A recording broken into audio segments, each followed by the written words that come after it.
bawal ang kawani ng gobyerno pumunta sa casino. Yes. Ngayon, lahat na pwede maglaro. Kawani ng gobyerno, babae ka man, lalaki ka man, matanda ka man, bata ka, lahat na pwede maglaro. This is all bets off.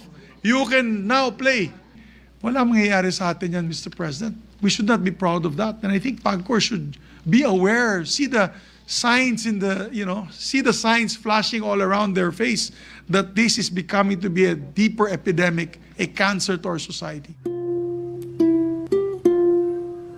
Senator Mig Zubiri is seeking the floor to deliver his privileged speech. I move that he be recognized, Mr. President. Senator Mig Zubiri is recognized to deliver his privileged speech. Maraming salamat, Mr. President.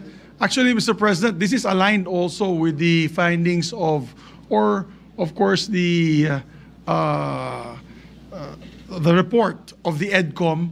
I think we need to add, as Senator Cayetano has mentioned, the angle of gambling. Not only for the students, but also for the teachers. Alam ko, lulung na rin yung mga teachers sa iba't ibang region dito sa problemang ito. So, Mr. President, I thank you for this opportunity to stand on a personal and collective privilege today. I stand here in strong condemnation of an ugly phenomenon that has planted its roots in Philippine society. Last Monday, I would like to put on record, I was extremely disappointed that the President did not mention anything about the ills of online gambling during his State of the Nation address. Earlier this month, I filed the Anti-Online Gambling Act, together with several of my colleagues here. I believe both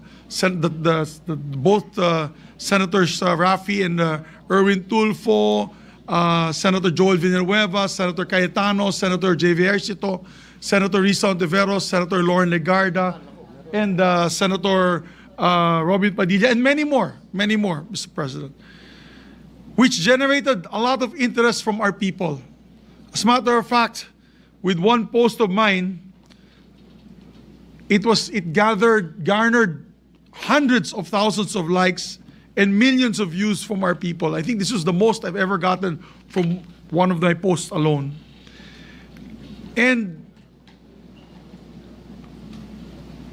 although many measures that were filed were for regulation, mine, I believe, together with some of us here, are most hardline, which is a call for a total ban. Kaya po siguro talagang nag-viral ang mga headlines tungkol dito dahil halos nalunod po ako sa dami ng messages of support na natanggap ng aking opisina tungkol sa Anti-Online Gambling Act. At malinaw ang sigaw ng ating mamamayan. Tama na ang online gambling. Itigil na natin ito. Tawagin niyo na po akong sirang plaka, pero hindi ko po tatantanan ang isyong ito hanggat hindi natin tuluyan na puksa ang sakit na ito na sumisira sa buhay ng ating mga kababayan. One of the messages that really struck me was from my first press con. A mayor of mine in Bukidnon, Mayor Jimboy Angrabanes, was watching me live and texted me in support of our measure, saying that it is high time that we ban online gambling, especially since one of their constituents just recently lost his life to this.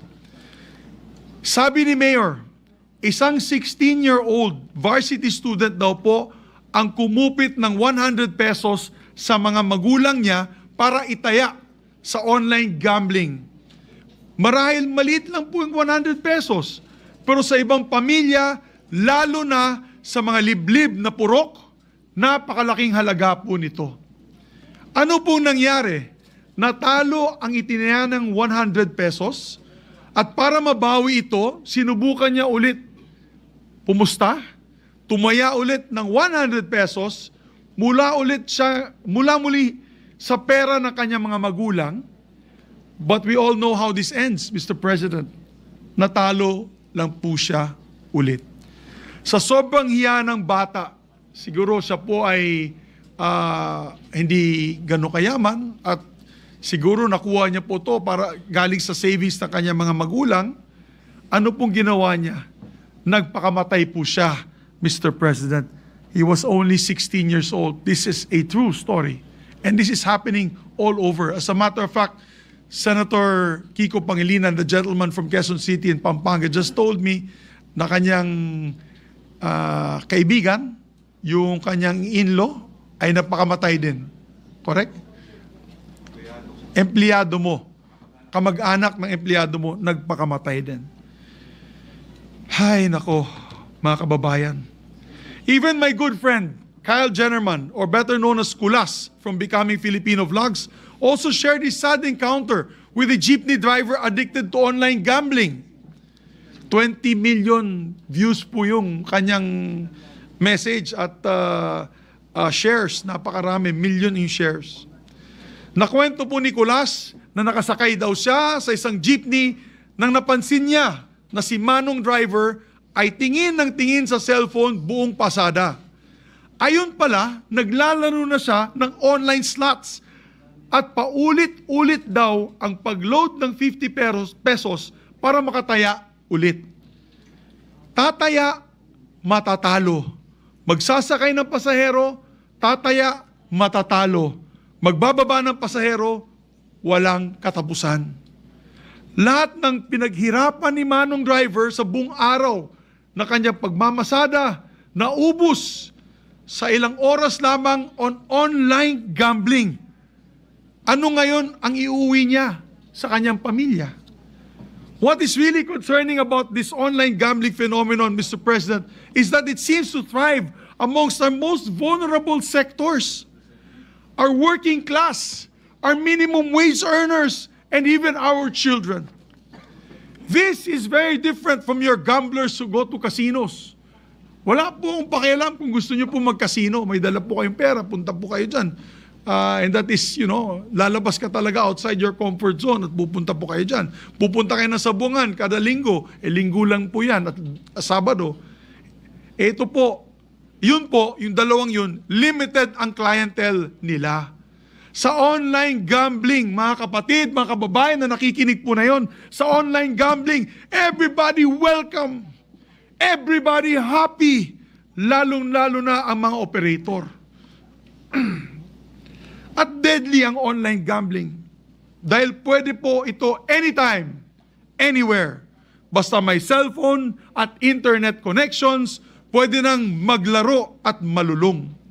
In other words, Mr. President, we brought gambling into our homes. We opened our doors in our homes for gambling. Our workplaces and even our places of worship. Tama sinabi po ni Senator Cayetano, pati mga simbahan habang nakikinig sa sermon, naglalaro ng scatter. Pwedeng tumaya pagkagising sa umaga. Pwedeng tumaya habang nakaupo sa kubeta. Pwedeng sa gitna ng trabaho. Pwede sa biyahe pa uwi. Pati 10 oras ng gabi habang nakahiga na at patulog na sana, pwede pa rin. Dahil hindi naman nagsasara ang online gambling. 24/7 ito, mga kababayan. It also invites users to throw in any amount of money they want. Kahit hindi na mayaman, maengganyo ka na tumaya, mga kapatid. Kasi pwede namang 20 pesos, 50 pesos, meron nga 5 pesos at 10 pesos na taya. Ito na po, mga kababayan, ang bagong weteng. Digital na, pang pamilya pa. Pero yung unti-unting 20 pesos, 50 pesos, lolobo po yan, Mr. President. Hanggang hindi na mamalayan ng ating mga kababayan, naubos na pala ang inipon nila sa bangko at sa GCash. Or worst, lubog na sila sa utang. Mr. President, gambling addiction is a disease. And by allowing online gambling to continue, we are essentially allowing the disease to pervade in our homes, crippling our people under the guise of harmless fun. According to the statistics of the World Casino Directory, the Philippines now holds the dubious honor of being the gambling capital of Asia. Hindi na po yung Macau. Hindi na po yung Singapore. We are now the gambling capital of Asia with 79 licensed casinos operating in the country. We even bested Cambodia with its 48 casinos, and Macau with only 47. Let me repeat, Mr. President, we are now the gambling capital of Asia. Nakakahiya po ito. This is nothing to be proud of. Luho at addiction po itong pasusugal at number 1 tayo dito. Ito ba ang gusto ng ating Pangulo na maging legasiya niya paglabas po niya itong 2028, pagbaba po niya sa kanyang tungkulin bilang Pangulo? The question is, how did it come to this, Mr. President? The answer, of course, is in the numbers. In 2024, online gambling operations gave PAGCOR gross gaming revenues of over 135 billion pesos, a dramatic increase to the 33 billion gross gaming revenues of the year before. The combined e-games and e-bingo net income came to about 48.79 billion, contributing to almost 50% of PAGCOR's record high income of 112 billion, marking a 41% increase from the 79 billion net income in 2023. From this 112 billion, Mr. President, PAGCOR was able to give 68.2 billion back to the country as contributions to nation building. I want to give you the numbers first so that I may sound objective. This year's revenues, by the way, this year's revenues are ramping up to be even bigger. For the first half alone, the gross gaming revenues for e-games have already hit 114.83 billion. First half, first 6 months, 114.83 billion. And we are only halfway into the year. We're already sure to exceed the 135 billion gross e-game revenues last year. We can attribute the ballooning success of online gambling to PAGCOR's reduction of fees. Binabaan pa nila yung fees nila. From 35% down to 30%. A policy that took effect beginning January this year.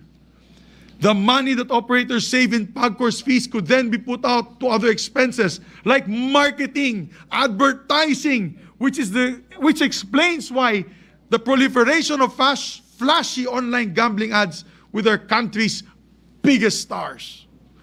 Safe to say, online gambling operations are going to be raking in high record numbers again by year end. So they have promised, PAGCOR has promised to give more funds to government social programs such as AICS, 4Ps, MAIP, TUPAD, and all other social initiatives that the President promised in his recent State of the Nation address. Mr. President, these are good and worthy causes, no doubt. But at what cost, Mr. President? At what cost?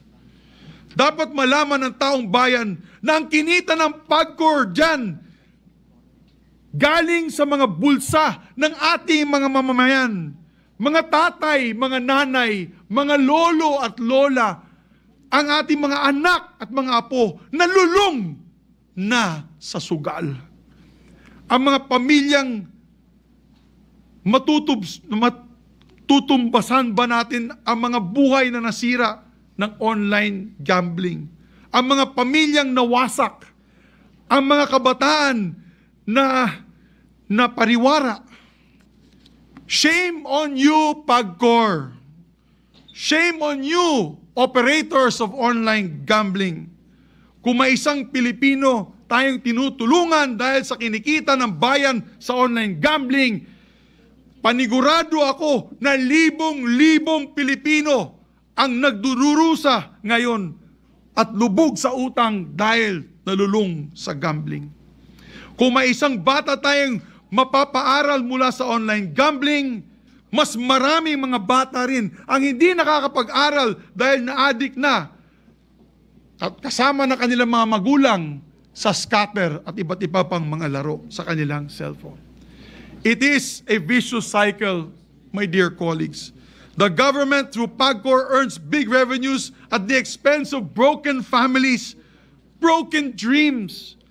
Mapapantayan po ba natin ang kita ng gobyerno sa mga buhay ng nasira at buhay na nawala dahil sa online gambling. Hindi pa ba tayo natuto sa nangyari sa e-sabong? If we do not nip this issue in the bud, and if we do not if we do not set a total ban on online gambling, we may find ourselves slowly but surely morphing into a gambling state. I do not mean a gambling capital, which we already are, my dear colleagues. I'm talking about a gambling state similar to a narco state. What do I mean by that? I mean that with the presidential and national elections in the offing come 2028, we might elect public officials aided by and beholden to online gambling lords with massive war chests and deep-seated interest in keeping our people chained to their phones, forever betting and losing. Gambling is a losing game, ika nga. Talo ang bayan at taong bayan dito. But there are few winners, and I'm not referring to the few times that you might win and make your money back on online slot machines. When I say winners, I mean the real winners are the operators who pocket all their hard-earned money that our people desperately throw into online gambling. A fact is, when the president did not mention anything about online gambling and at least a move to curb its addiction to its people, the stocks of online gambling in the SEC, in the stock exchange, the PSE, increased so much by several percentages, Mr. President. Lalo pa silang yumaman dahil wala pong naibanggit ang ating mahal na Pangulo. And in time, these operators will not just win by making money, Mr. President, but will also be harnessing and wielding political influence in the corridors of power. In my press con, Mr. President, I said this: we need political will. Mahirap ang mga kalaban na ito. Ang iba, politiko. Ang iba, kamag-anak na mga politiko. Mayaman masyado, mga bilyonaryo. Katulad ng sinabi po ng dating Pangulong Duterte, mga oligarchs po ito. But we have to stop this, Mr. President. If not, lahat po ng ating pamilya ay may biktima na sa online gambling. Using the words of the President, mahiya naman kayo sa mga pamilyang winawasak ninyo dahil sa online gambling. My worry, my dear colleagues, is that a time will come that online gambling, due to the sinful money they earn, they will continue to lord it over for the next decades. So my dear colleagues, I appeal to you. I beg you, let us act now. Let us set the policy right while we still can. Maraming salamat, Mr. President, and I leave my faith to the Senate of the Republic of the Philippines. Mabuhay po tayong lahat. Thank you, Senator Mig Zubiri. Majority Leader. Yes, Mr. President, Senator Erwin Tulfo is seeking the floor. I move that he be recognized. Senator Erwin Tulfo is recognized. Mr. President, thank you. It's not interpellation, but rather a manifestation. I rise to make a manifestation, Mr. President, as the chairman of the Senate Committee on Games. I welcome the privileged speech of Senator Zubiri concerning the prohibition on online gaming and manifest my full support. Once the membership of the committee has been settled, we will conduct hearings to hear all sides. We will direct appropriate government agencies like the Department of Finance and PAGCOR to submit cost-benefit analysis, the foregone revenues from unregulated operations, as well as implications on employment, not to mention the social costs. Rest assured, Senator Zubiri, that we will investigate. As a matter of fact, this will be, Mr. President, our priority on our first hearing sometime next week regarding this matter, the banning of online gaming totally. Kasi kahit ako po, Mr. President, ay hindi po ako sang-ayon at ako mismo ay tumututol na magkaroon ng ban sa total online gaming dahil nakakasira nga po ito ng buhay ng mga Pilipino. So at this juncture, may I invite also Senator Zubiri to join the Committee on Games and Amusement para we will hear him and his side. That's all, Mr. President. Thank you very much. Thank you, Senator Erwin. Majority Leader. Yes, Mr. President. Next to make an interpellation is Senator Lauren Legarda. I move that she be recognized. Senator Lauren Legarda is recognized.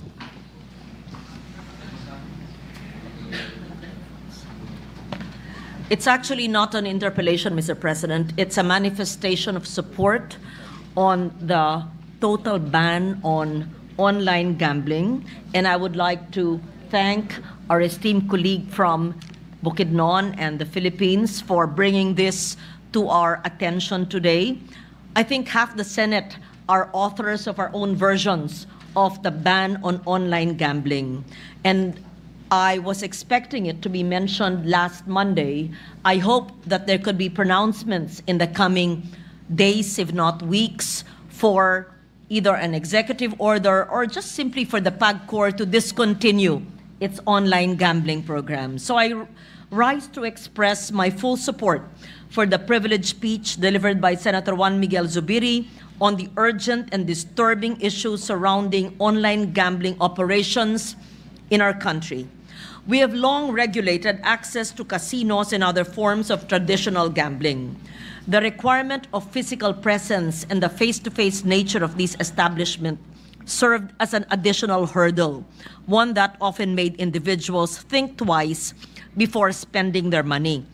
Unfortunately, the rise of online gambling has erased these barriers. The relentless advertising by popular figures and influencers, combined with the easy access provided by electronic wallets and digital platforms, has made gambling a dangerously simple activity. It is now accessible anytime, anywhere, even to the youth and other vulnerable groups. More than just an issue of regulation, this is now a matter of public welfare, of mental health, of our economic security, and I would like to say even a national security concern. What is at stake now is a kind of future we are allowing to take root in our country. So I thank our colleagues who had filed their versions of the ban on online gambling and Senator Zubiri today for raising this timely and critical issue. I express my full support for further investigations and legislative action that will reflect our duty to protect the Filipino people from systems that exploit the vulnerabilities for profit. This growing social scourge brought about by online gambling cannot be justified by any amount of revenue that it generates. The Senate, as an institution, is always called upon to protect the dreams of Filipino families and to steer them away from the traps of any form of addiction and the false promises of games of chance. Thank you, and I would like to reiterate my support. Thank you, Senator Legarda. Majority Leader. Yes, Mr. President. Senator Raffy Tulfo is likewise seeking the floor. I move that he be recognized. Senator Raffy Tulfo is recognized. Thank you, Mr. President. The welfare of the Filipino people comes first. May isang lumalaganap na epidemya ngayon sa ating bansa. Mabilis at tahimik itong kumakalat sa bawat tahanan at ito ay ang online gambling. We need to step on the brakes now and put an end to this. I therefore express my strong support for the firm stance taken by Senator Zubiri, who has also long called for the outright ban of online gambling. Isang addiction po ang online gambling. Isipin nyo, tataya ka lang ng 20 pesos, napakadali. Parang walang mawawala. Pero unti-unti ka nang nalululong at hindi na 20 pesos ang pinag-uusapan. Pera na sana ay pagkain, pang-enroll, pambayad ng kuryente, etc. nawawala at napupunta sa online gambling. Online gambling platforms are highly accessible, addictive, and dangerously attractive.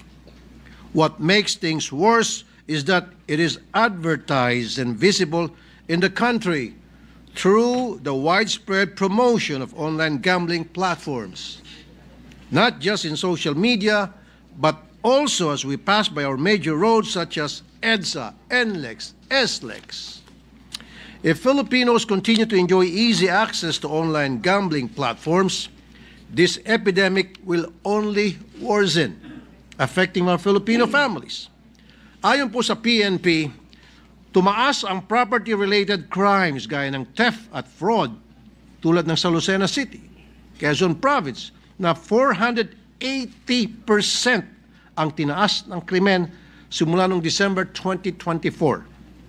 Ayon po sa DOH, ang pagsusugal ay posibleng maging problema sa mental health. Tinataya rin na 66% ng mga online gambling players ay nasa edad 18 to 24. At karamihan po dito ay galing sa low-income households. Kailangang maprotektahan po mga kabataan at masang Pilipino dahil sila ang mas naakit sa instant money. Sila ang laging nakakita ng mga online gambling ads. At sila rin po ang may kakulangan sa kaalaman ukol sa financial literacy. Mr. President, my dear colleagues, while some argue that banning online gambling may drive it underground, we must emphasize that enforcement, not tolerance, is the key. I stand with Senator Zubiri's call for immediate legislation that will put a stop to this. Therefore, my message is clear. We should ban online gambling. The welfare of the Filipino people should come first. Thank you, Mr. President.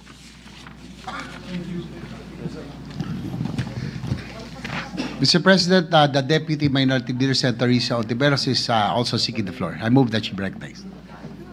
Senator Ontiveros is recognized. Incoming. Incoming. Former. Recognized po ba ako, Mr. President, na magsalita? You were the majority leader was moved for your recognition. So I recognize you. Salamat kaayo, Mr. President. Sinusuportahan ko po yung pagtindig ng Ginoo mula sa Bukidnon sa napaka-importanting isyung ito. Yung kontra-isugal bill na inihain ko, Mr. President, ay nagdedeklara sa online gambling bilang public health risk. Yung mga highlights nito ay kasama yung pag-restrict ng access sa mga individual edad 21 at mas matanda, at may striktong age verification at pagbawal din ng direct linking niyang online gambling platforms sa mga electronic wallets at super apps na pinagbabawal din na mag-advertising tungkol sa online gambling.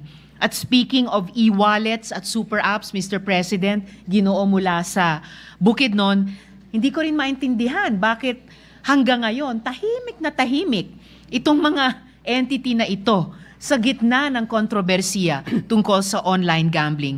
Hindi talaga nakatulong na hindi binanggit ni Presidente ang online gambling sa kanilang SONA.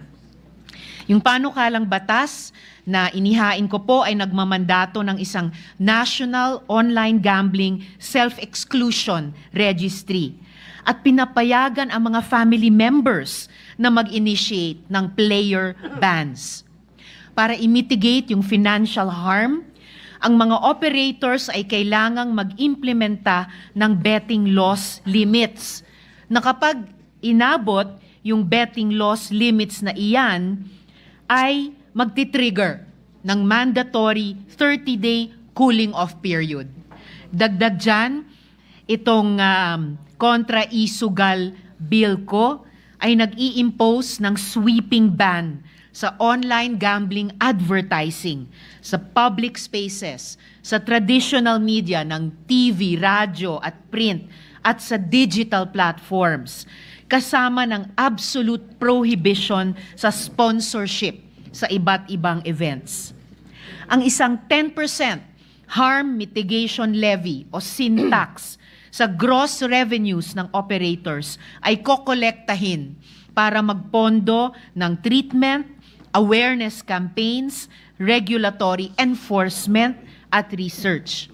Nag-a-adapt siya ng public health approach sa gambling disorder. Kinikilala ito bilang mental health condition sa ilalim ng Mental Health Act. Nag-i-integrate ng treatment services sa benefit packages ng PhilHealth at nagsisiguro ng non-discrimination. Sa huli po, Mr. President, binaban ng panukalang batas na inihain ko ang government officials, employees, at uniformed service members sa online gambling at pinagbabawal ang campaign contributions mula sa online gambling operators na may malalaking penalties sa iba't ibang paglabag sa panukalang batas na ito o kapag naging batas na ito. Maraming salamat po, Mr. President, at muli, daghang salamat sa gentleman mula sa Ginoo mula sa Bukidnon. Maraming salamat po to my dear fellow minority member. And my Thank dear you, colleague. Senator Ontiveros. Majority Leader. Yes, Mr. President, next to interpolate or give a manifestation, Senator Francis Kiko Pangilinan. I move that we recognize. Senator Francis Pangilinan is recognized.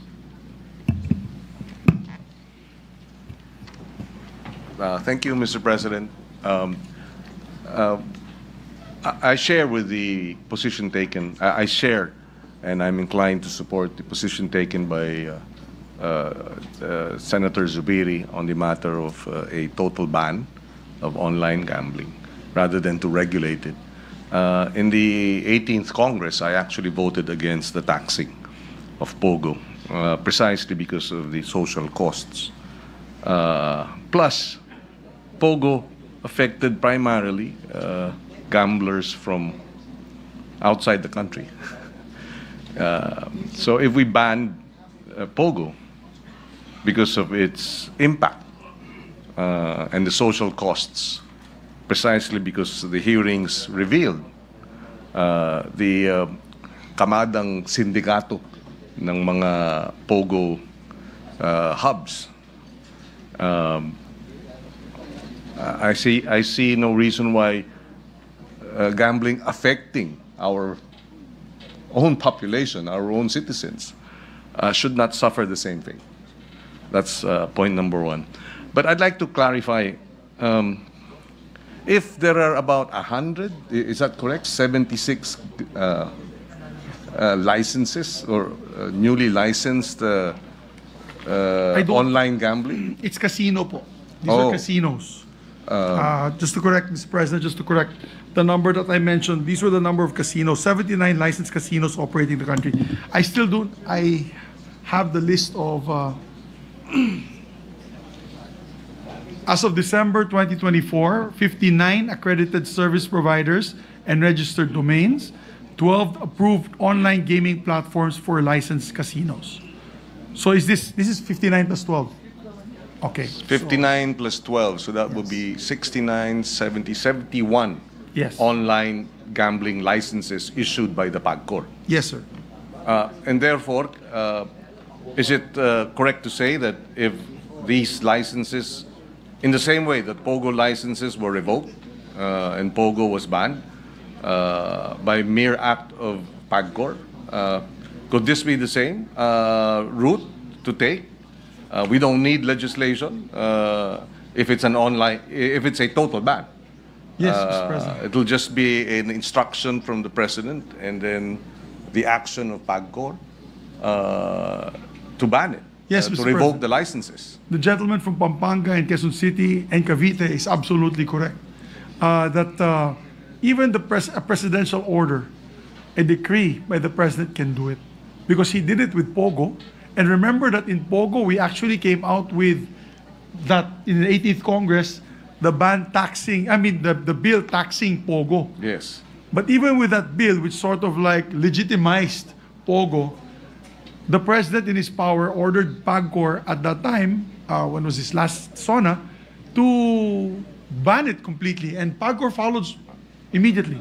And now, they were saying, oh, they'll go underground, they'll proliferate in the dark. But you know, Mr. President, wala na pong naiiwan na pogo dito. Pag may nakita po yung mga kababayan natin, yung barangay captain, yung mga tahanan, mga neighborhoods, mga villages, na may kumukumpul na maraming Chinese nationals, sinusumbong kaagad yan at nahuhuli sila kaagad. So, hindi na ganun kadali mag-underground because of the total ban.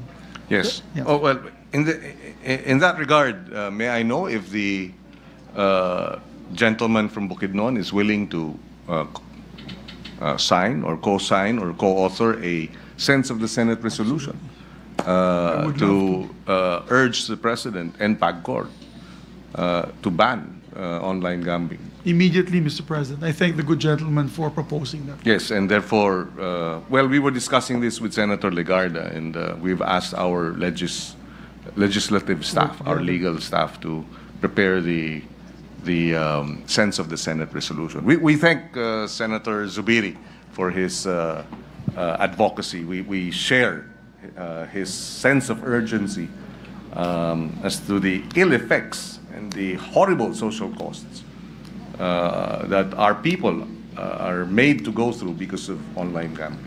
Thank you. Thank you. Thank you, Senator Pangilinan. Majority Leader. Mr. President, Senator Bam Aquino seeking the floor. I move that he be Senator recognized. Bam Aquino is recognized. Thank you, Mr. President. First of all, let me congratulate the gentleman from Bukidnon. Thank you for shedding light on this topic. I know it's a pressing topic. Mr. President, I'm sure you're familiar with the statement of Cardinal Ambo David. No? Are you familiar with the statement? Yes? Where he said that if the logic is about the taxes that we are getting, then we might as well legalize shabu. Yes. No? Ang implication po kasi noon, Mr. President, is that he equates illegal drugs with gambling, no? Yes. May social cost siya pareho. Yes. So I take it, Mr. President, na kahit ano pang pera ang nakukuha ng gobyerno dito, is it worth the social cost of online gambling, Mr. President? Not at all, Mr. President. As mentioned earlier by Senator Cayetano, that the amount of money that PAGCOR is boasting to boost the programs of the President is not enough to counter the social ills and costs, Your Honor. Hindi siya katumbas, Mr. President, Hindi no? katumbas. Daming namamatay na yun. Ang daming pamilyang nawawasak. A lot of families are becoming, how do you say this, yung sa US, tinatawag nila na dysfunctional families dahil, and not only that, Mr. President, let me just add to the equation which I forgot to mention in my speech. I had an opportunity 2 weeks ago to go home to Cagayan de Oro. I had dinner with my friends, yung mga may-ari na small malls, for example, Gaisano, ng Cagayan de Oro, yung Ororama, and they were telling me na, Mix, alam mo ba, this was one dinner, alam mo ba, bumaba ang benta ng aming mga malls. And akala nila, they did research, Mr. President, akala nila, yung pagbaba ng benta nila was because of online selling. Apparently, it was not online selling. When they further researched their sukis, yung mga suki nila, ba't di kayo bumabalik? Ang sagot ng mga suki nila, wala na kaming pambili dahil inubos na namin sa online gambling. In other words, yung disposable income nila, Doon naubos, Mr. naubos President. po. Instead of taking your kids to Jollibee for the weekend, ay ginamit na nila sa online games. Okay. Mr. President, let me backtrack a little bit. Ni po kasi ako familiar with the games, no? And I know that you did your research here. Gaano kadali mag-log on, Mr. President, yung from the time that you think about it to your first bet? How quick is that process, Mr. President? I had my staff before I passed or filed the measure. I think 2 weeks ago when we started being able to file our measures. When I filed the first measure, I asked my staff to open one in his phone. The app was immediate. As a matter of fact, we get those apps when we look at when there are certain pop-ups when you look at the news. Lumalabas bigla, Mr. President, You gambling read na the yun. Inquirer, the Star Online, lumalabas. With due respect to these online newspapers, but lumalabas yung pop-ups ito. So anyway, he went to the apps section of his phone, got the app, automatic, the app is open, it welcomes you with beautiful cartoon, Colors. animation, and all that colors. very enticing, especially to the youth. And then, minsan yung iba may artista pa, yung nagsasalita. Splash page. Yes, it's a flash page. And you know, you're more tech savvy than me. And it will basically let you know that the process is which e-wallet do you want to register. So yan, yung may GCash, Paymaya. Meron pa, credit card. Kung gusto mo, may credit card option. And nandun na lahat. So, that's what you add now. And then you're registered. It was as simple as that. It took him a whole of maybe 3.5 minutes to do it. And if you have Paymaya and GCash, they offer it in their own app. In their own apps, Mr. Yes, President. they offer it. It's a pop-up. So, Mr. President, once kinabit mo na yung wallet mo or naibigay mo na yung credit card information mo, tuloy-tuloy na yon. Oh, yes. Hanggang maubos yon. Yes. Are you, I don't know the answer, Mr. President, pero kung ako ay below 18 at nakakuha ko ng telepono, meron bang safeguard? If I am a minor or if I am a child, meron bang safeguard sa akin para matigil ako o para hindi ko matuloy ang pag-gamble o pagtataya dyan? When they opened, when my staff opened the app and applied, there was of course... Are you 18? Yes. There's a question. Are you 18? What's your birth date? Etc. etc. Pag in GCash and Paymaya, automatic na yan because they have your details. They have your details. But I do not know, Mr. President. That's why we need to have the hearing. I think we need to have the investigation. Bakit nakakalusot ang mga bata? Paano nakalusot yung 16 years old na napakamatay sa Kibawe? How was he able to get Mr. President, kasi that app? pag tinanong siya, sasabihin niya, yes, I'm 18. Ganun kasimple. With kasimple. one click. Is that, for me kasi, Mr. President, hindi yan security measure kung one click lang or two clicks lang ay makakalampas ka, hindi yan totoong security measure. That's correct. Diba? Parang compliance na lang yan. Hindi talaga yan security para ma-save natin yung mga kabataan natin. It is like going to a pornographic site. I wouldn't know, Mr. President. Can you share more about it, Mr. President? Well, apparently, Apparently the Gen Zs are telling me, all you have to find out is, hindi ka naman Gen Z, millennial ka naman. Gen X tayo, Mr. President. Gen X pala tayo dalawa. Merong pop-up, Mr. President. Pop-up lang. Are And you then over they can 18? go straight to it. Yes, Mr. Siyempre, that's President. another addiction that we want to curb. Diba? So, Okay. for our people. Pero Ibang hearing napakadali. yan, Mr. President. Napakadali. Mr. President, I just want to raise something. No? Nakita ho namin sa PAGCOR website. Let me read it very quickly. I know, Mr. President, we're looking for different means to ban online gambling. Maybe, Mr. President, pwede itong gamitin.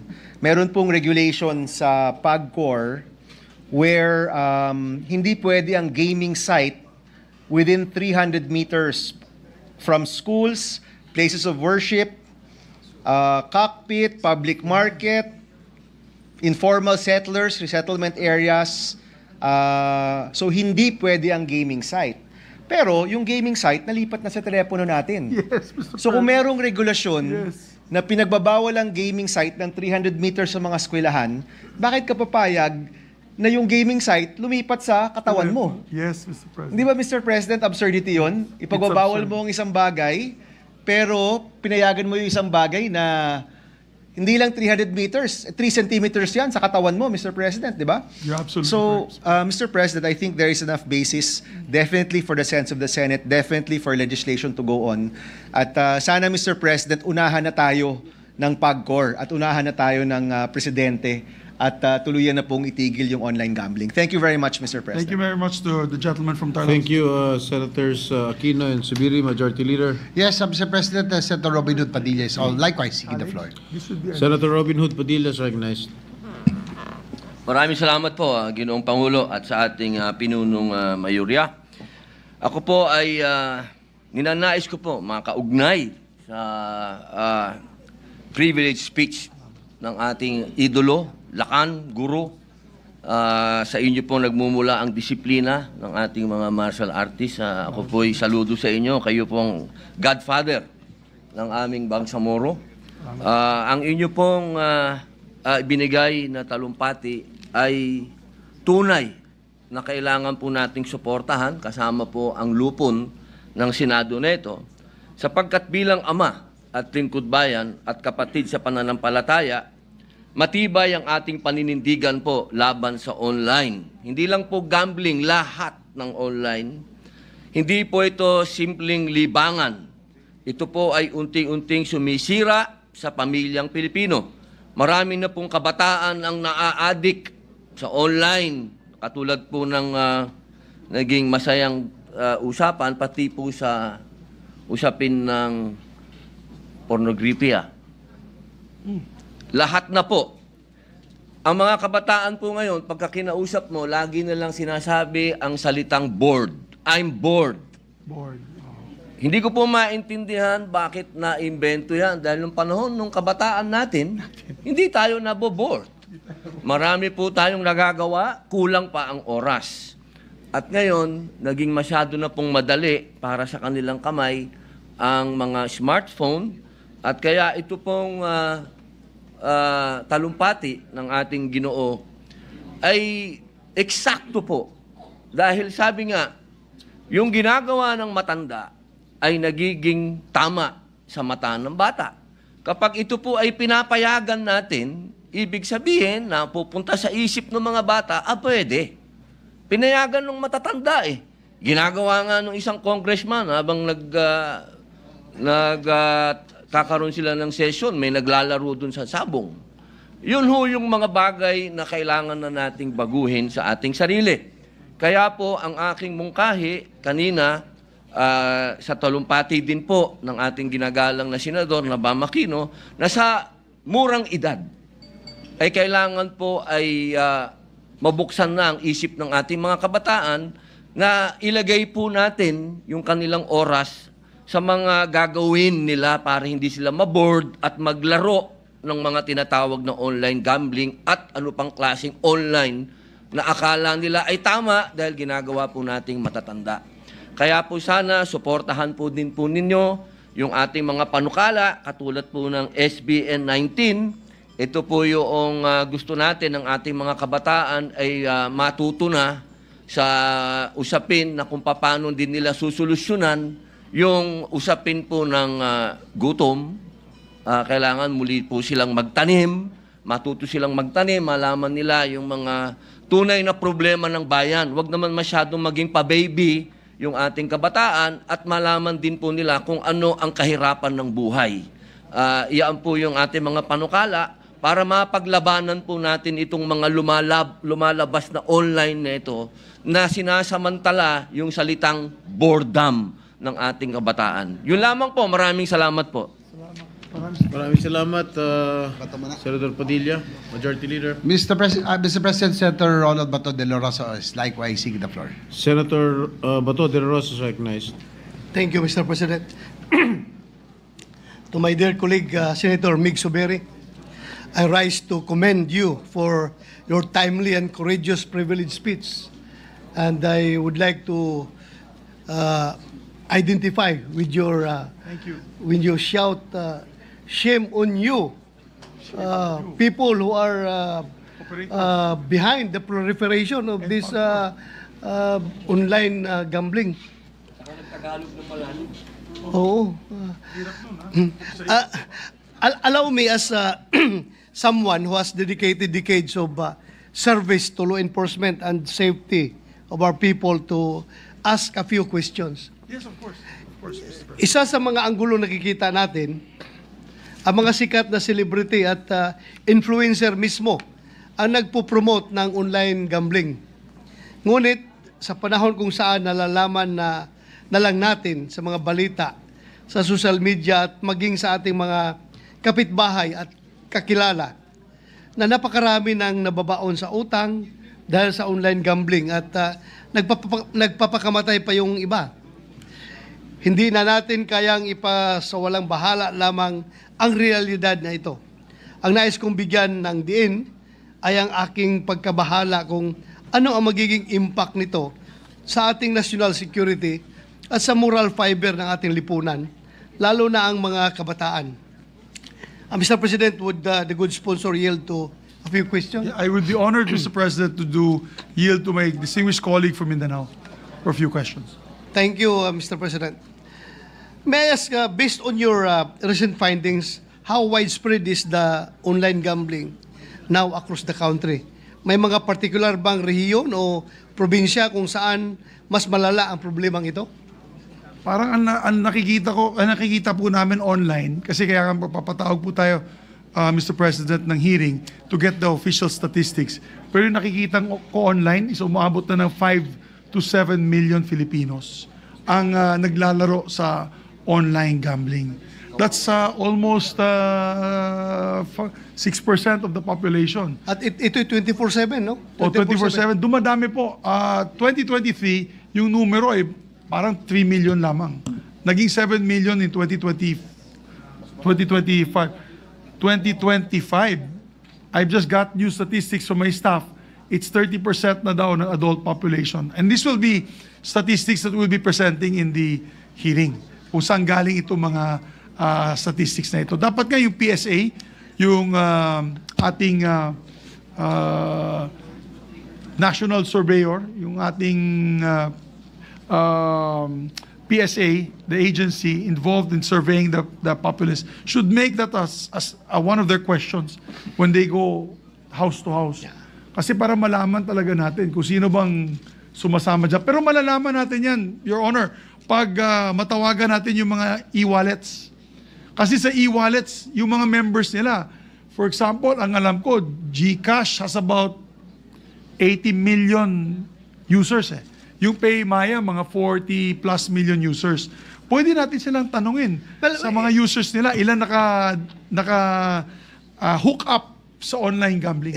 In fact, we were able to ask the same question during the Isabong hearing that we conducted, right? Correct. The PMaya and GCash, Yes. they responded to our questions. Yes. So, thank you, Mr. President. Currently, we are aware that there are legal online gambling sites with licenses from PAGCOR. However, we also receive reports that there is a proliferation of illegal online gambling sites. Have we identified the major syndicates or operators behind these illegal gambling activities? Are these locally based or are there foreign influences involved? Well, I believe, Mr. President, meron pong mga pangalan binanggit ng PAGCOR dito sa illegal online gaming sites. Siguro isama na rin natin sa investigation ang NBI nito to the majority floor leader, Mr. President. Sama natin yung NBI. I'm sure they will have a better picture no, kung ilan sila. Pero yes, totoong may illegal. Katulad na kahapon, Mr. President, illegal online gambling yun, yung ay nung SONA, yung pinapanood ng congressman na Isabong. Bawal na yan eh. So, but that's also online gambling. Gambling din yan eh. So, negosyo, illegal yun. Ayun, dapat malaman natin sa congressman saan niya nakuha yung because matagal lang feed na yan. binan ng Malacanang yung Matagal online na sabong, yan. di ba? Panahon pa ni Tatay Digong. Yes, Duterte. panahon pa ni President Digong yung pinahinto niya ang online sabong. Opo. Next, Mr. President, are we seeing children and minors being involved and perhaps even addicted to illegal and legal online gambling? And if so, what measures are we going to take to protect them and penalize those who exploit them? Hindi ba dapat ay hindi accessible sa mga minor de edad ang mga pasugalan kahit pa ito ay online? Tama po kayo, Mr. President. Tama po ang ating kapatid, si Senator Bato de la Rosa. Ang daming nalulung na yun ng mga kabataan.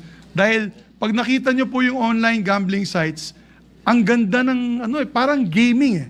Di ba mga bata na yun, mahilig din sila sa online gaming. Iba yung gambling, iba po yung gaming. Yung gaming, yan yung mga shooting, ano ba yan? Yung mga, hindi kasi naglalaro ng online eh. Nakakapaglaro ba sila? Yung mga ML, yung mga ano ba yan, yung nagpaparilan dun sa ano, yan online gaming yun.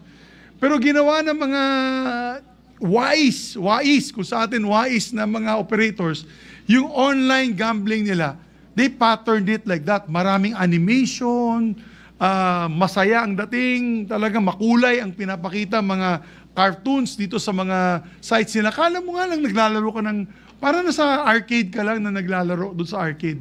So, that entices a lot of young people. Kausap ko yung anak ko po. Ang anak ko po ay taga-Xavier. He's 15 years old. And I asked him personally, do you know of your friends that naglalaro? Sabi niya, he knows.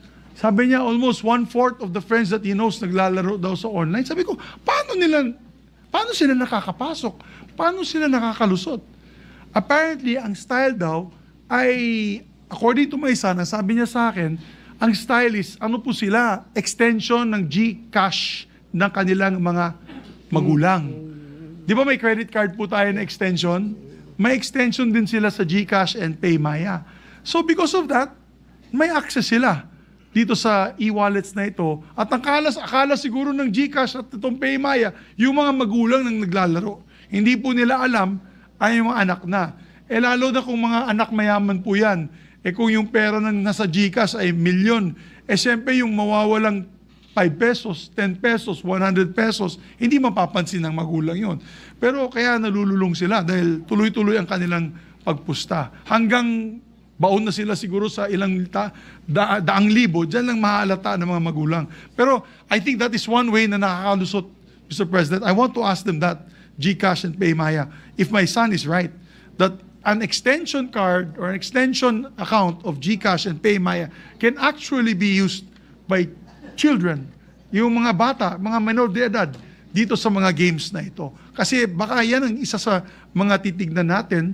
At the same time, kung yung position naman po natin lahat ay total ban, dapat tanggalin na talaga yung e-wallets dito sa mga accounts na to. Lahat, across the board. They should not be using e-wallets.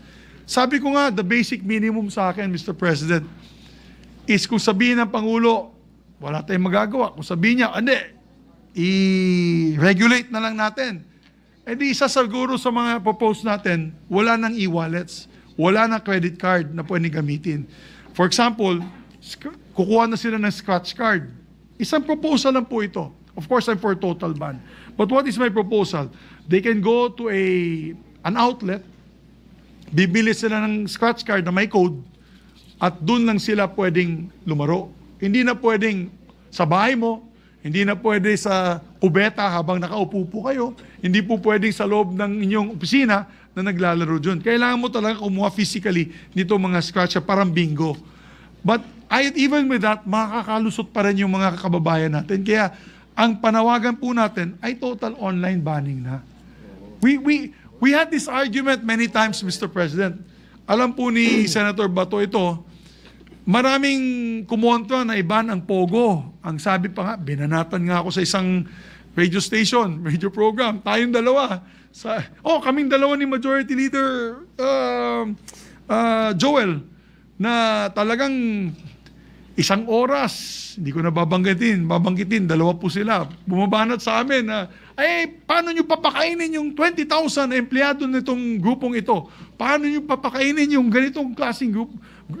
Ilang libong empleyado na isang Pogo na ito. Tingnan mo nangyari. Naka-transition naman po sila. Nung binan po ni Pangulong Ferdinand Bongbong Marcos, sila po ay nakahanap din ng mga iba't ibang trabaho. At nakalipat po sila sa iba't ibang trabaho. But what has happened? Hindi na po natin nakikita mga sindikato nag-ooperate dito. Alam po ni Senator Bato yan because he and I are one heart lang po kami sa mga nagalit po kami sa mga nagsispiya sa ating bansa, espionage, in the guise of being Pogo workers, yung mga triad, in the guise of being Pogo workers, kinikidnap po nila yung mga kapwa nilang Chinese at pati na rin yung mga Pilipino, yung namatay ngayon sa pagmamayari nitong manufacturing plant na Filipino-Chinese na pinatay, nakarumal-dumal ng pagpatay sa kanya. So, ngayon na wala na pong Pogo, medyo nakita natin wala na pong laman sa ating mga balita itong mga sindikatong ito. Mukhang lumayas na. Mukhang pumunta na sa Cambodia at sa ibang bansa. Kaya, I believe, Mr. President, if we are sincere in stopping this addiction, because it is now an epidemic of epidemic proportions. Imagine, I would hate to say this, but will we have to wait for another year for the next one of the president to hear him say something about this? I'm appealing to the president, if his people are listening or if he's listening to this, Mr. President, please give us guidance on this epidemic. How can we stop this epidemic from engulfing our whole country and our nation and our people with this cancer of society, Mr. President?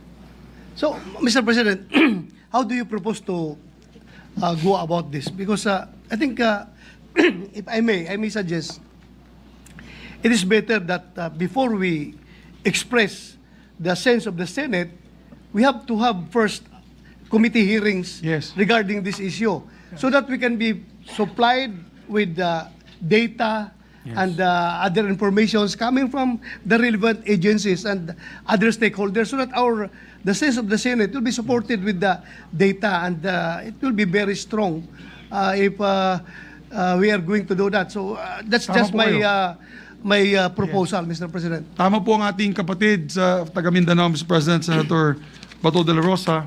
And I believe magkakaroon yata ng hearing na po si Senator Erwin Tulfo next week. Ang request ko nga po sa Majority Leader, our Majority Leader, may I request that I think final naman that I may be made Chairman of the Committee on Economic Affairs. I don't want to preempt. But if possible, at the end of my speech, you can refer to the committee of Senator Erwin and my committee kasi may economic implications din po yan eh. What's the loss to government revenue? At the same time, what is the impact on the economy of our country? And thank you. Thank you, Mr. President. Thank you, Senator Zubiri. Thank you very much. Thank you. Thank you, Senator De La Rosa. Only one question, if I may, Senator Zubiri. Please. Yes, sir. Yes, sir. Yes, Mr. President. What is the reaction of the CBCP regarding this issue? Who sino po? CBCP daw. Ano, they're very supportive. As a matter of fact, Bishop David, Cardinal David, sorry, my apologies. Cardinal David has already come out stating that they are not in favor of regulation but a total ban. As a matter of fact, sinabi nga ni Senator Bam Aquino kanina na ang regulation lang po, ang kikitain ng PAGCOR ay hindi katumbas na mangyayaring social ills sa ating mga kababayan. As a matter of fact, he likened it to saying that if you're going to regulate e-gambling, you might as well regulate shabu and make money out of shabu. Kasi yan daw ang parang analogy niya na at dadaming gumagamit ng shabu, lalong dadaming gagamit ng shabu, lalong lalala ang sitwasyon sa ating bansa. So parang sinasabi niya that regulation will not work, Mr. President. Okay, thank you, Senator Zubiri. Thank you, sir. Majority Leader. Mr. President, next to interpolate or make a manifestation is the gentleman from San Juan, Senator J.V. Ejercito. I move that he be recognized, Mr. President. The good one is recognized. Thank you, Mr. President. First of all, I'd like to commend our brother, our colleague, our seatmate for standing up regarding this clear and present danger, I would say. Nagsalita na po ako, Mr. President, na kamakailan na the problem of online gaming or online gambling right now is worse than Pogo. At least po yung Pogo, pera po ng banyaga, pumapasok dito, kaya lang, nagamit nga lang po yung Pogo sa krimen dito, pero pera po nila. Ang problema sa online gambling, Mr. President, we are victimizing Filipinos. Pera po ng Pilipino, lalong-lalo na po, yung mga mahihirap, na pa 10 piso, sa halip na may maipon sila, ay naubos. So I'd like to commend Senator Mig Zubiri, our colleague, for standing up for this very hot issue, I would say, that needs our attention. Ngayon lang po, Mr. President, kakukuha ko lang sa news, no? Philippine gaming industry posted 214 billion in gross gaming revenues in the first half of 2025. A 26% increase from a year earlier. And ang ano po rito, Mr. President, Senator Zubiri, 53% of the 215 billion gaming revenue is from e-games drive. So that's one of the reasons probably, Mr. President, that, PAGCOR is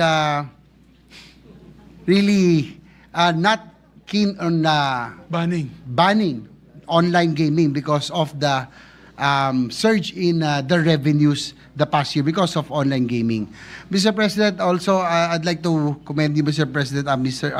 Senator Zubiri, because as you are correct, we are already promoting a culture of gambling in this country. From Pogo to Isabong, and now online gambling. Parang wala na po tayong ibang industriya na pwedeng palaguin kung hindi pagsusugal. Mr. President, coming from San Juan, where we come from our home, traversing EDSA, going to the Senate, probably 70% of the billboards in EDSA is about online gaming. Ang masakit po nito, Mr. President, celebrities, athletes, sila po nag-i-endorse. So kaya nga, tama si, parang pag nag-scroll kayo, kala nyo, laro-laro lang, gaming, tapos may kita nyo, mga celebrities and athletes endorsing na parang for an ordinary Filipino, parang hindi mali ito at hindi masama. So, Mr. President, and as pointed out by Senator Ontiveros earlier, yung pong e-wallet applications is an enabler of the proliferation of online gaming. Napakadali po. In fact, ito pong GCash, Paymaya, masama pa rito yung credit cards. Dati po, 1 or 2 steps lang, you can already access the gaming application, nandun na kagad. Ang masama rin, nandun pa yung advertisement. But when we call their attention, ngayon, naglagay sila safeguard, pero 3 steps, ganun pa rin ho. Ang ko lang, Mr. President, before just a manifestation, but I think before the investigation or the hearing that will be taken, probably Senator Zubiri can already ask the agencies, whether it's BSP or NTC, that probably if they can regulate or if not prohibit the e-wallet applications from being enablers of the online gaming services. Talagang ito po ang I think this is the main culprit, Mr. President, kasi napakadali talaga ma-access yung pong online gaming through the GCash, Paymaya, and other online applications. So, with that, Mr. President, again, I can recommend Senator Zubiri for taking up this matter. It's only our 3rd day of session, but I think this is a matter that we really have to give preferential attention to at this time. Thank you, Mr. President. Thank you, Mr. President, to the good gentleman from Thank San you, Juan. Senator Hercito, Majority Leader. Mr. President, if I may. Thank you, Pana. Yes, please proceed. Thank you, Mr. President. I'm happy that you're excited with my standing here, Mr. President, as I asked the gentleman from Bukidnon if I may be allowed to just ask 2-3 questions, Mr. President, with the indulgence of the gentleman. Yeah, of course, Mr. President. I'd be honored to be interpolated by our dear colleague and First of all, Mr. President, at the onset, may I be allowed to associate myself with the privileged speech of the gentleman from Bukidnon on the urgent need to completely ban online gambling in our country. In fact, Mr. President, this representation included in our top 10 priority measures Senate Bill number 47, or the Anti-Online Gambling Act. As we firmly believe, Mr. President, that these activities are a poison to that is slowly destroying the lives of our people. Senator Bato earlier asked about some of the data regarding online gambling. Let me just put on record, Mr. President, yung pong Capstone Intel, they revealed that 66% of young Filipinos aged 18 to 40 are involved in online gambling. 66%, Mr. President. Yes, age 18 to 40. Age 18 to 40. Part of the report, Mr. President, says even middle-aged adults are not spared. In fact, 57% of respondents aged 41 to 55 engaged in various online gambling activities. And Mr. President, it's concerning because nearly a third of users bet 2 to 3 times a week, with some wagering up to 3,000 pesos per session. Mr. President, hindi na po biro ito, and if the gentleman would agree with me, and perhaps my first question is, would you believe that this is now a national crisis that we have to face, this growing and worsening online gambling epidemic, Mr. President? I totally agree with the gentleman from Bulacan, Mr. President. As a matter of fact, the figures that were mentioned by the good gentleman from San Juan, Senator Hercito, JV, is alarming. Because if they double in number, isa lang ibig sabihin po niyan, mas marami pong pumusta sa kanilang mga gaming sites. Dumami po ang nagpusta or mas malaki na ang inilabas nilang pondo para sa mga gaming sites na ito. Because they're earning from the taxes. The figures that Senator JV is pointing out are the gross revenues, and therefore if the gross revenues increase twofold, that could also mean that maybe there were twice the more number of gamblers which are Filipino. Hindi po to Pogo, hindi po to Chinese. Ito po ay Pilipino, mga kababayan po natin ito. And that's the problem. Bisaya, Ilocano, Tagalog. Mr. President, that is the problem. Because for me, ever since I became a member of this August Chamber, I always ask, what is really the policy of the government when it comes to gambling? Pagka dumaan sa Kongreso, binigyan ng imprimatur, it becomes legal. Pag hindi, illegal. Now, who is the state regulator? PAGCOR. You look at PAGCOR, perhaps it's only in the Philippines, Mr. President. PAGCOR is the regulator, at the same time, PAGCOR is the operator. In fact, in our hearings here in the Senate, I remember the PAGCOR chief made mention that they intend to end that dual role of being operator and regulator at the same time. But that was 2023, Mr. President. Until now, I don't see, Mr. President, maybe I'm wrong, maybe the gentleman from Bukidnon would have some information about this as to where is PAGCOR going? Are we, as policymakers, are we still going to allow this, Mr. President, na yung bankero, siya din ang magpupuli sa kanyang sarili. Yung operator, siya din yung regulator, Mr. President. Yan ang masama, Mr. President.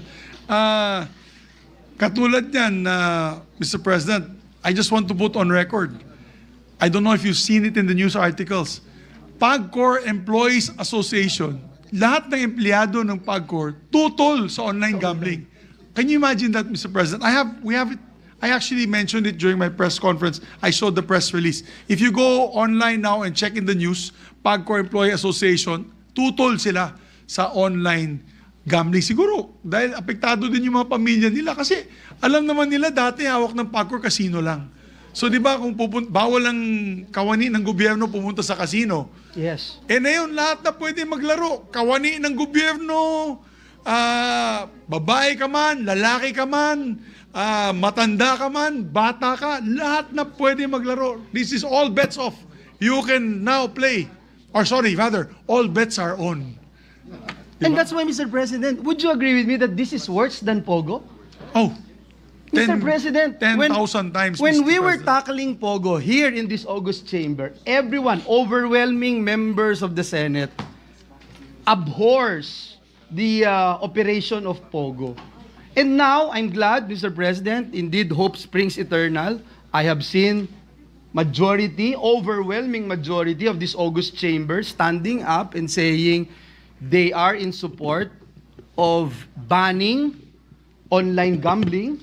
I was able to talk to our chairperson of the Senate Committee on Games. He made a lot of examples, Mr. President, including, Mr. President, those who actually committed suicide because of being addicted to gambling.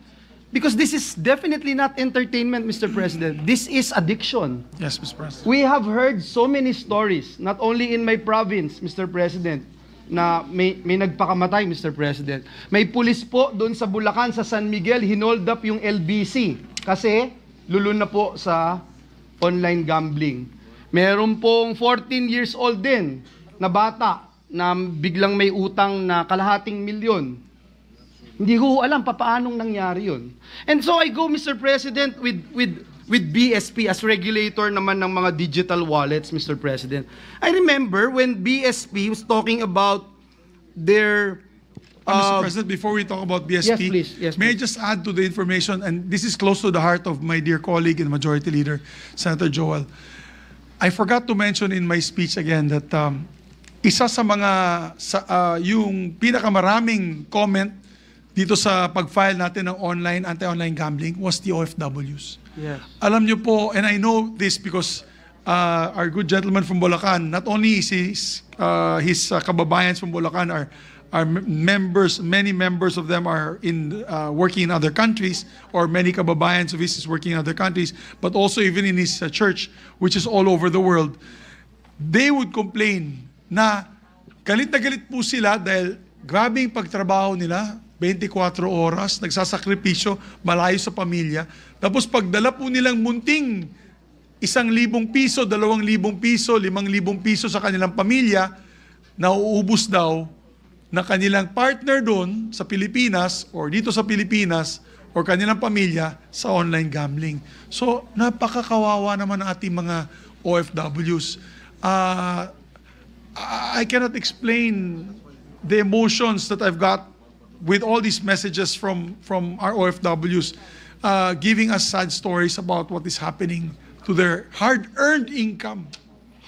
Thank you, Mr. President. I know that the gentleman from Bukidnon had a lot of first-time experiences, Mr. President, meeting our OFWs. And alam natin, Mr. President, yung hirap nila, tapos dun lang mapupunta sa sugal. Mr. President, balikan ko po yung sa BSP kasi may dinrap sila na rules prohibiting the association of digital wallets with online gambling. Ang PAGCOR po, nagbigay din ng anunsyo at sinabi na they were actually somehow warning BSP from giving this kind of warning, Mr. President. As they say, and I quote it, Mr. President, from PAGCOR, it will dampen the growth of the sector. Tama ba, Mr. President, na pati ito, pakikialaman ng PAGCOR yung powers ng BSP to regulate itong mga e-wallets, especially with regard to online gambling? Alam mo, nakakalungkot, Mr. President. All I can say is nakakalungkot ang posisyon ng PAGCOR dyan. Parang binabaliwala po nila yung social ills. Parang alam naman siguro, I don't know, kaibigan ko naman si Chairman Altenco, is the officers of PAGCOR that, what's a diplomatic word for kapal mukha? Dense in a nice diplomatic way with the pleadings of our people na tigilan na to. Sabi nga nila, meron naman daw hotline, pwede naman daw kayo tumawag at ibaban daw, disconnect ang cellphone. Let's say may asawa po kayo or anak na lulong sa online gaming, you can call a hotline and they will automatically daw remove that person from the online gaming sites. All that person has to do is get another phone, another SIM card, and then continue the whole cycle of gambling. So hindi ko talaga maintindihan ang PAGCOR. Siyempre gusto nila magpayabang sa presidente na malaki pong income nila. But at what cost, Mr. President? At what cost? Yes, I'm happy they're giving funds, more funds to sports. I'm happy they're giving more funds to the classroom building program. Pero at what expense, Mr. President? Can we do it? Can we find other ways, other means, like efficient tax collection, like stopping of smuggling of agricultural products? Can't we not do that instead of just focus or create more jobs, manufacturing? Ang mangyayari po, dahil nga sa utang, ang dami natin mga kababayan, umaalis sa kanilang trabaho. Dahil nga lulong sa sugal, nangungutang, hindi nakakabayad dahil sa iya, ay hindi nakakabalik sa kanilang trabaho, natatanggal sila sa kanilang trabaho because they're similar to addicts, like drug addicts, like shabu addicts, na humahanap ng pera kung saan-saan para makapagpusta o makapagbayad ng utang. Abay, wala mangyayari sa atin yan, Mr. President. We should not be proud of that. And I think PAGCOR should be aware, see the signs see the signs flashing all around their face that this is becoming to be a deeper epidemic, a cancer to our society. Thank you very much, Mr. President. I have a lot of questions, but I will just reserve this during the committee hearings that will be conducted by the Senate.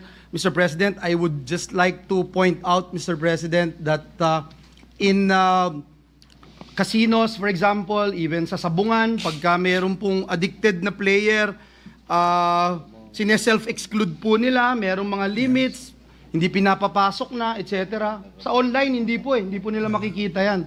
Doon sa Pogo na isinuka ng Senado, isinuka ng taong bayan, banyaga po ang kliyente, hindi Pilipino.